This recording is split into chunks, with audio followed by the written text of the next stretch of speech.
All right, good morning, everyone. Welcome to our call with Drew Allar. As always, please raise your hand and I will call. And we'll start with Greg Pickle. Morning, Drew. How are you doing? Good. How are you doing? I'm doing well. Thanks so much for your time this morning. Drew, looking back over your first 2 weeks, where do you think the biggest areas of growth have been for you compared to last year and then preseason camp? Yeah, I would just say that the biggest areas are definitely it's what I've been saying, comfort level. I mean, the more game reps you get, the more comfortable you're going to get. So obviously, the first two games, there's been a lot of reps to go out and just feel a lot more comfortable in the offense. I think we're doing good things as a whole offense right now, being very well balanced. I think we're doing a great job. O-line's doing a tremendous job up front, whether it be in a pass game or pass pro or run blocking. And I think we're just doing a really good job as an offense right now of just trying to be more consistent each week. And now we have to put a full week of practice together. Rich Garcella. Good morning, Drew. Thanks for doing this. Drew, what do you see on film from Illinois' pass rush and pass coverage? Yeah, I mean, I think they present a lot of different things. They're very they make everything look the same, and they do a really good job of disguising. They have a lot of big guys up front, a lot of size up front. So it's definitely going to be a challenge this week. I mean, first Big Ten game on the road. It's not going to be easy by any stretch. And they're a really good team, really talented and really well coached. So it's definitely going to be a challenge. But I think we just need to, just stay in tune with us. Keep working on our offense. Keep working on the small things because at the end of the day, the small things add up to the big things. And yeah, but they're a really well coached defense. Uh, I mean, they force a lot of turnovers in the past, and they really get after the quarterback, and they do a good job of slowing down the run game. So it's going to be a huge challenge for us this week. Audrey Snyder. Hey Drew, thanks for doing this. I was wondering when you kind of go back and look at your receiving core and the way that's developed, how would you describe the relationship you've had with Keandre and how you've kind of bolstered that since, last winter to now? Yeah, I think it really started for all of us over the summer when we got back up on campus in May after the spring semester. I think that's when our biggest growth hit because we were literally throwing like 4 to 5 times a week every morning, getting up bright and early, like 8 a.m. throwing in the morning before classes and before workouts, and I think that's really paid off because we were able to really hone in on the little details. Like we wouldn't throw a lot of different routes. We'd focus on the probably like 3 to 5 routes a day, whether it be quick game, short game, or red zone. And I think that's when we saw the most improvement because each day we had a plan and we attacked it with the right mindset to gain something out of it and just talk through a lot of things. And I think that really helped us going into fall camp because we weren't behind as opposed to like spring ball where I felt like we were kind of behind going into spring ball because we didn't have that chemistry down. So I think by the time we got to fall camp, we were just really well in tuned, and then that helped us just build momentum as a whole receiving room and quarterback room. Daniel Gallen. Drew, going back to Greg's first question. Last week, James was talking about the, biggest growth or improvement from week one to week two. Specifically for you looking back on the film, what were some things that you felt you did better against Delaware than you did against West Virginia? Yeah, I think overall it was probably a little bit cleaner in protections. I felt like I did a better job of recognizing the defenses because the last two defenses we saw like presented a lot of different fronts and blitzes and blitz packages that were really challenging to unfold. And I felt like last week we did a better job of quarterbacks picking them up and the offensive line also making us right because they brought a lot of different stunts that are not easy to pick up and the offensive line handled it really well. So I would say that was probably the biggest area, just pass protections. And then, just nailing down like all the MAs. We did a little bit better this past week, but we just need to clean up everything overall. Ben Jones. Hey, Drew. I'm sure you're happy to be here, and I appreciate you taking the time. James said that you know the offense cold, and I'm curious when it comes to the day that you didn't know anything about the offense to where you are today. What's the functional process of learning a playbook, the learning the hand signals, learning the tags? How do you do that, and is it flashcards? How do you get to this point? Yeah, it's definitely challenging. To me, the hardest part of the offense was the signals because I felt like I was pretty good with like all the X's and O's and like knowing the plays, but then seeing the signals and then having to think through everything was the hardest part for me. But it really just it starts from the fundamentals.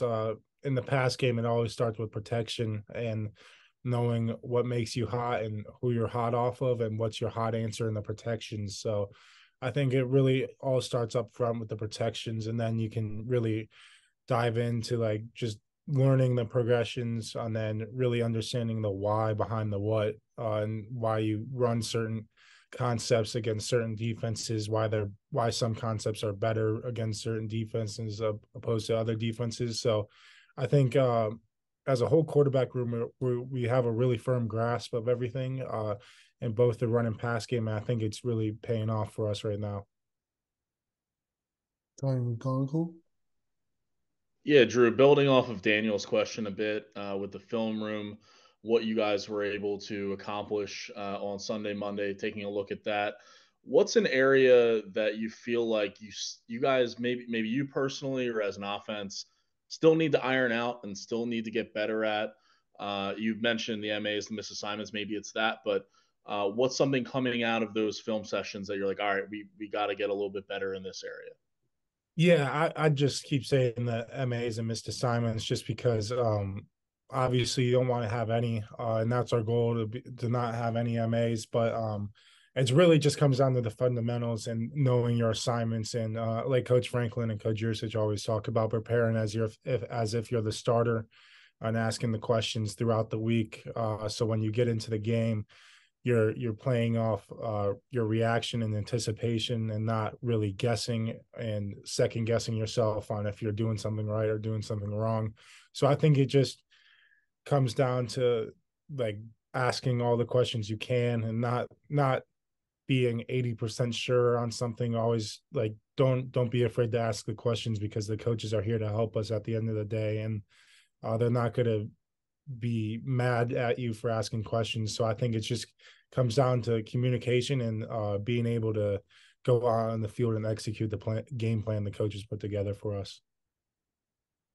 Mark Wogenrich. Hey, Drew, thanks again. Where were you in 2021 when Penn State played Illinois? Were you able to watch that game? What do you remember about that? What were your impressions of that day? Yeah, I mean, I was a senior in high school. So I think I was just at home watching the game just because I had a game the night before. But honestly, I don't remember too much about that game. And I know we're two completely different teams right now. It's 2 years ago, so there's a lot of things have changed. We have a lot of players that aren't here anymore, and the same with them. But so we're just focusing on this week's opponent, this week's Illinois.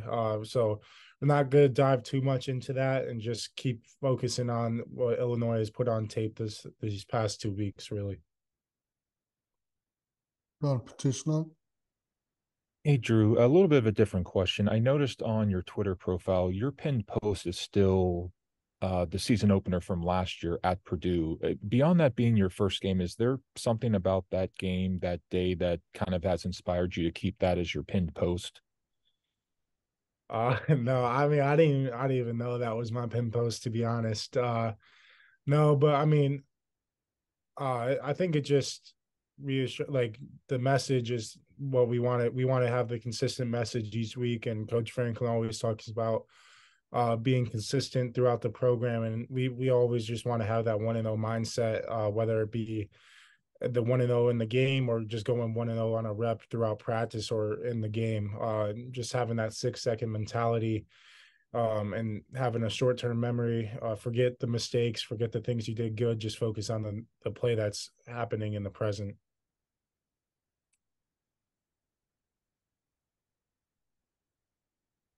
Audrey Snyder.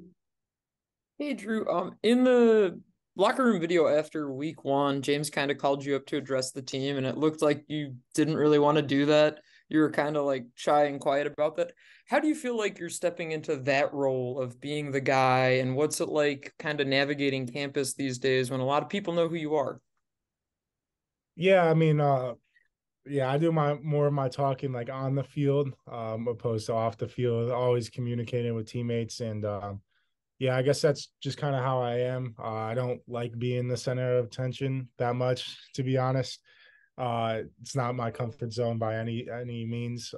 But yeah, I mean, it is what it is. I think we all deal with that as Penn State football players on campus here, and yeah, I think it's just something that we all have to deal with. But I mean, it's nothing that adds to my day, like any stress or anything like that. So, I mean, I definitely appreciate everything just because we have such a passionate fan base, and yeah, I think we all appreciate that as a team. Steve Thomas.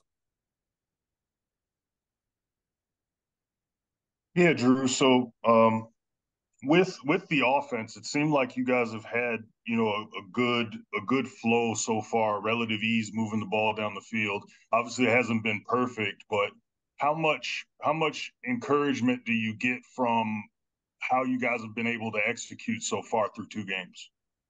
Yeah, I mean, we're definitely encouraged by it, but like you said, it hasn't been perfect. I mean, we started fast last week for the second week in a row, but we definitely put ourselves behind the sticks in a couple of situations. We were fortunate enough to, make up for our mistakes.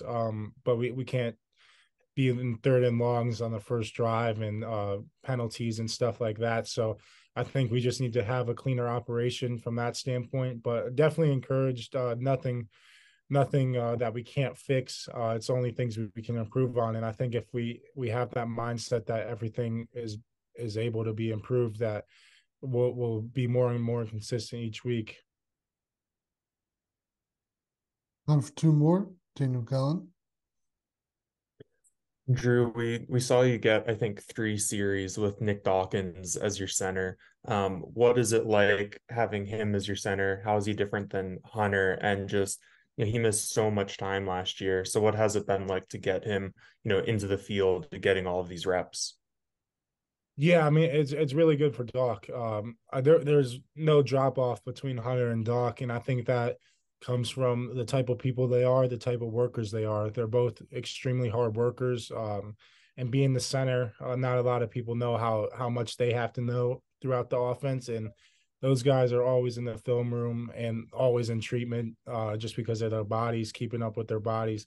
But I think they both do a really good job of just communicating, whether it be with me or the whole offensive line, just calling out IDs and the run blocking schemes that we have on certain plays. And I think they both do a great job of that. And I'm definitely happy to see Doc get out there, especially in that type of a game, just because of how much time he's missed in the past. And he's a great teammate. There's not one guy on this team that can't get along with Nick Dawkins, and I think that's just a credit to how he approaches his business and just his personality in general. Last question, Ron Snyder.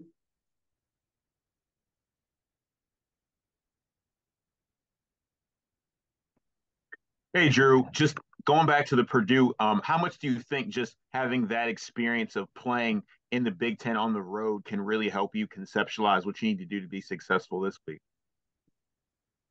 Yeah, I mean it's definitely experience that I've had in my past, but yeah, I don't know how. I mean, we played on the road a ton last year. Even if I didn't get in the game, I was still able to experience what it's like to be on the road. I think it's going to be a great challenge. They have a great fan base, and they have a really cool environment at that stadium. And obviously, Illinois plays a lot of teams extremely tough, so it's definitely going to be a challenge for us this week. So we're going to have to really put a whole week together when it comes to practice, meetings, and walkthroughs to go out and give ourselves the best chance to be 1-0 on Saturday.